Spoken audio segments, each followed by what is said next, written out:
Ringkasan meditasi Alkitab pelajaran ke-8 dengan judul Perjanjian di Sinai. Perjanjian Allah di Gunung Sinai biasanya dipahami sebagai perjanjian yang Allah buat dengan bangsa Israel setelah mereka keluar dari Mesir.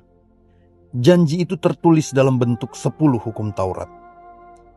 Apakah janji Allah hanya ada pada waktu di Gunung Sinai? Tidak. Allah sudah pernah mengungkapkan janjinya pada Abraham, Ishak, dan Yakub. Bahkan yang lebih lama daripada janji di Sinai adalah janji kepada Nuh. Hingga janji yang paling awal kepada Adam dan Hawa. Semua janji Allah itu dimaksudkan untuk memenuhi satu tujuan, yaitu persiapan menyambut Mesias atau Juru Selamat yang akan dilahirkan untuk menebus dosa manusia. Lalu, adakah bedanya semua janji-janji itu? Ya, tentu saja ada. Janji yang Allah sampaikan kepada Adam, Nuh, Abraham, Ishak, dan Yakub dasarnya iman. Namun janji pada bangsa Israel yang keluar dari perbudakan di Mesir dasarnya perbuatan. Bacalah Galatia 3:12. Mengapa demikian? Karena janji yang pada mulanya dari Allah disampaikan sepihak, yaitu hanya dari pihak Allah.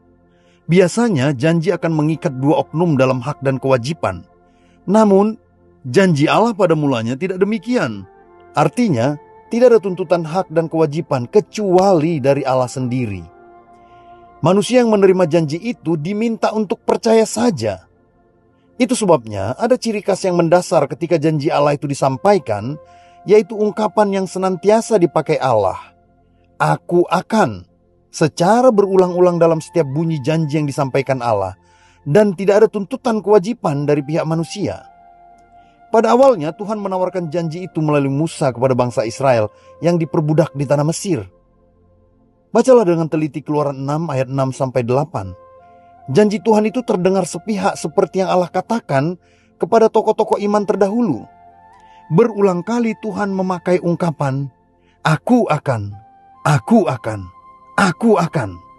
Itu menunjukkan bahwa perjanjian itu adalah perjanjian kasih karunia. Sebab itu semua tentang apa yang diperbuat Tuhan pada manusia, bukan apa yang manusia perbuat pada Tuhan.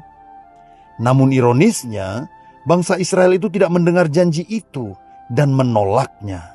Bacalah Keluaran 6 ayat 9. Mengapa? Karena mereka punya mental sebagai budak. Budak tidak dapat menghargai pemberian cuma-cuma. Budak akan selalu berpikir bahwa yang ia terima dalam hidupnya adalah hasil dari usahanya. Budak juga tidak memiliki kemerdekaan berpikir untuk memilih dan menentukan segala sesuatu dalam hidupnya. Mereka butuh perintah, larangan, ketetapan, dan ketentuan untuk mengatur seluruh kehidupannya. Untuk berbuat baik, budak harus diperintah. Dan untuk tidak berbuat jahat, budak harus dilarang. Untuk menjadi taat, mereka mesti diiming-imingi berkat. Dan agar tidak membangkang, budak harus diancam oleh kutuk. Singkatnya, punishment and reward dibutuhkan untuk menata dan mengelola kehidupan para budak. Jika tidak, mereka bisa binasa dan punah oleh karena pilihan dan perbuatannya sendiri. Mereka tidak memahami perjanjian kasih karunia, yaitu pemberian Allah yang cuma-cuma. Itulah sebabnya setelah penolakan janji kasih karunia Allah itu, hingga beberapa waktu lamanya, para budak Israel itu menyaksikan hal yang berikut.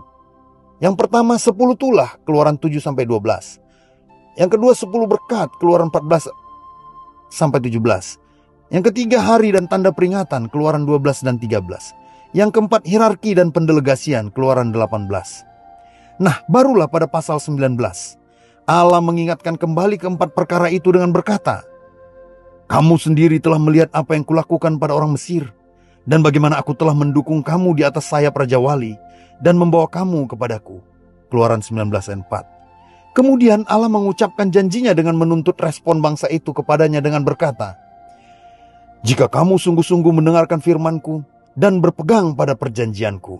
Keluaran 19 ayat 5. Bunyi klausul seperti itu dalam perjanjian Allah dengan manusia sama sekali tidak ada pada mulanya. Mereka tidak dituntut sama sekali untuk berbuat sesuatu pada Allah, melainkan hanya Allah yang berbuat kepada mereka. Mereka cukup percaya saja. Dan ternyata klausul janji seperti itu berhasil menarik perhatian budak Israel. Mereka justru tidak menolaknya, seperti janji kasih karunia pada Keluaran pasal 6. Bacalah Keluaran 19 ayat 8. Seluruh bangsa itu menjawab bersama-sama, segala yang difirmankan Tuhan akan kami lakukan.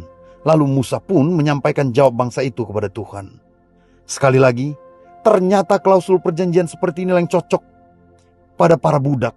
Klausul yang berdasarkan perbuatan, bukan iman. Lalu bagaimana selanjutnya? Apakah mereka berhasil melakukan seluruh tuntutan pada klausul perjanjian di Sinai itu? Dan apa kemudian yang dilakukan Allah untuk masa depan bangsa itu? Apakah janji di Sinai itu abadi? Apakah janji kasih karunia seperti kepada Abraham telah berakhir?